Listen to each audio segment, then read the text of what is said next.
Recently, many netizens have left messages saying that India should be expelled from BRICS and replaced by Indonesia. Although this is not very realistic in terms of mechanism, it also reflects that India's current economy and foreign policy have already had a clear sense of disharmony with BRICS. When other countries unanimously agreed to fight against the hegemony of the US dollar, reduce dependence on the US dollar, and actively promote the BRICS payment system, India, in order to please the United States, expressed its opposition to de-dollarization. However, India's initiative to show goodwill did not receive any reward. Trump humiliated Modi in front of the whole world and put forward a series of demands. But we have to face a reality. That is, India is playing an increasingly dishonorable role in Southern organizations such as the SCO and BRICS. Moreover, India should know that China, Russia, Brazil, and other countries are no longer willing to cooperate with India. But India does not take the initiative to withdraw from BRICS without supporting the BRICS route, which is really disgusting. The Modi government has been trying to play a double-faced role in the contest between southern countries and western countries, hoping to gain benefits from both sides at the same time. This short-sighted diplomatic approach has ruined India's reputation. Not only do China, Russia, and other countries despise India, but the United States and Europe also treat India as a watchdog and have no respect for it. At the Paris AI Summit, Macron ignored Modi, who took the initiative to reach out, and Trump said in front of Modi that he could not understand the English of Indian reporters. When Indian reporters interviewed Macron and Trump, they kept asking them how to deal with the threat from China. Macron said that he would not boycott a product just because its technology came from China. Trump even directly stated that the United States could defeat any opponent and did not need India as a so-called ally. The inclusion of India in the SCO and BRICS has buried huge hidden dangers. Fortunately, when the RCEP agreement was discussed, all countries rejected Modi's sky-high demands. India's failure to join RCEP is the most correct thing this free trade agreement has done. Today, trade ties between East Asia, Southeast Asia, and Oceania are gradually strengthening. While India has become a global economic island and has been excluded from the world division of labor system, Modi's arrogance has not brought any real benefits to India. Not only has India failed to take over as the world's factory, but its trade dependence on China has increased, contributing about $100 billion in surplus to China every year.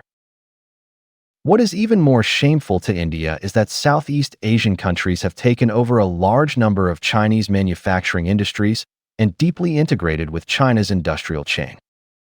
Not only are Vietnam, Indonesia, and other countries rapidly industrializing, but Singapore and Malaysia are also developing high value-added industries such as chip manufacturing, AI, and cloud computing. By the time the Modi government wakes up, the opportunity for industrial chain restructuring formed by the confrontation between China and the United States has long ended. In the new world division of labor system, India still does not play any important role. Even industries such as call centers and software outsourcing that India was originally proud of will be replaced by AI. What we see is that India is bragging more and more, but its importance to the world is getting smaller and smaller. Speaking of this, we need to mention an interesting thing. Indonesia is holding a multinational joint military exercise aimed at enhancing the level of cooperation in humanitarian rescue by navies of various countries.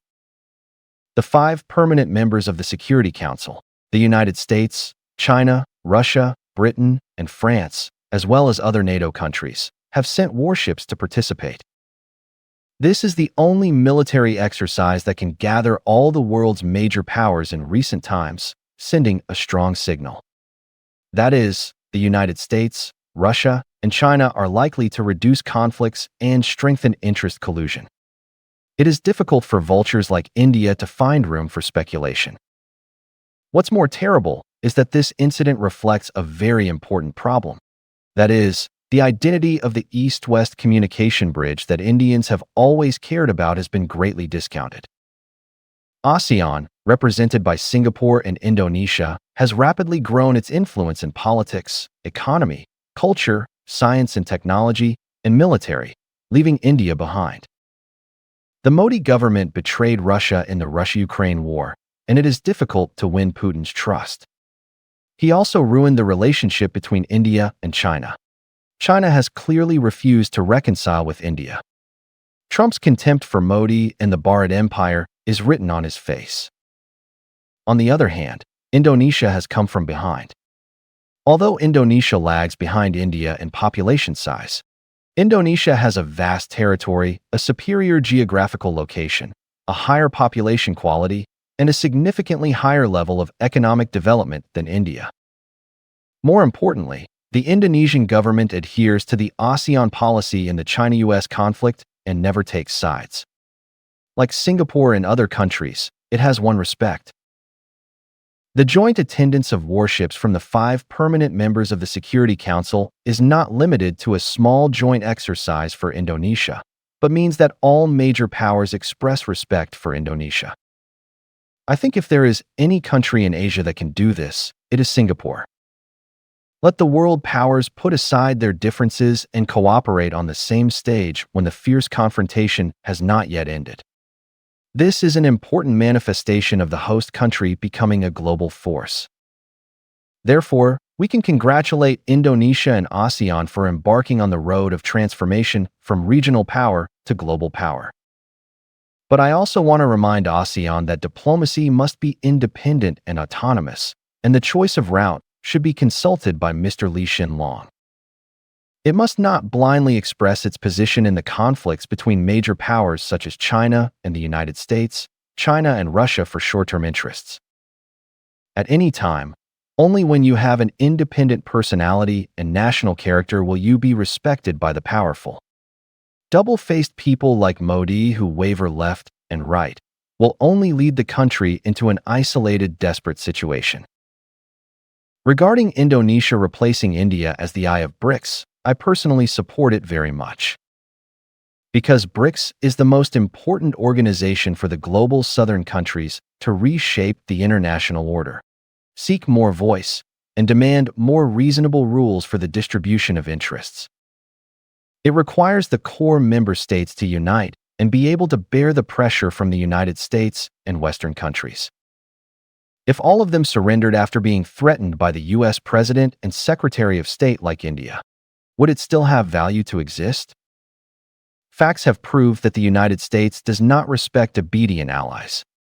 Its attitude towards Canada, the European Union, and Russia is completely different.